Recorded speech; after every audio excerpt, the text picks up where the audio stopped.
Hey everybody, Guru Jerry here once again with Cinco Estilos Urban Arnis with one of my senior students, Joel.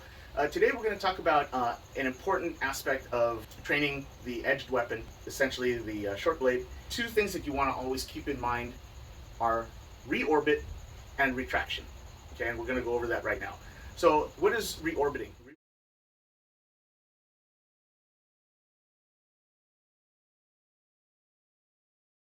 If Joel feeds an angle one and I do what we call an escapo parry, and I just kind of nonchalantly parry the weapon without any kind of intent, or I'm just kind of throwing it, right, to get out of the way so I don't get hit, right? So he feeds, he reorbited right into me, okay?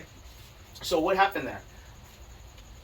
I just kind of tossed it out of the way. I didn't really have any kind of intent on where to put it. I was just trying to get it off my line of fire, and he comes back with a return shot. How do we remedy that?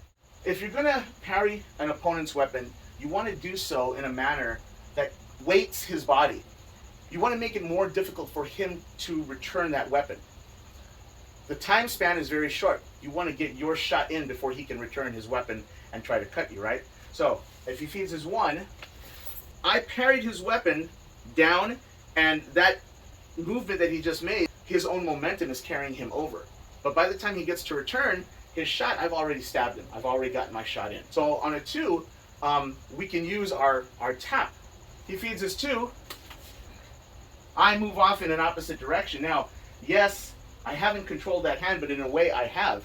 I put it in an area where it's going to be a little more challenging for him to return his shot, but I've already entered and gotten my stab. All right, so that's reorbiting, and one method that you can use to prevent that. All right. The second thing that we're going to do is retraction. You see a lot of people online where if he feeds a number one and I make my cut, I check, I cut, and then I do all the fancy stuff right here.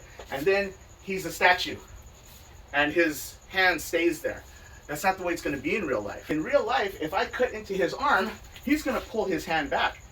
He may even use his other hand to cover, as many of us naturally do when we hurt ourselves. How many times have you burned your hand or you stubbed your toe, right?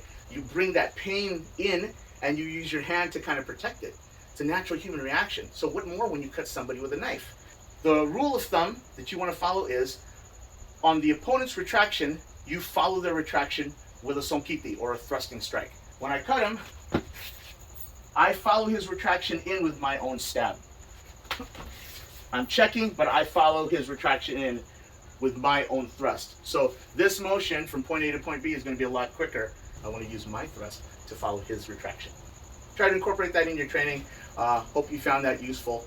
Practice that. It's a good skill to have. It adds a little more reality to what you're doing in your training. All right, we'll see you on the next one.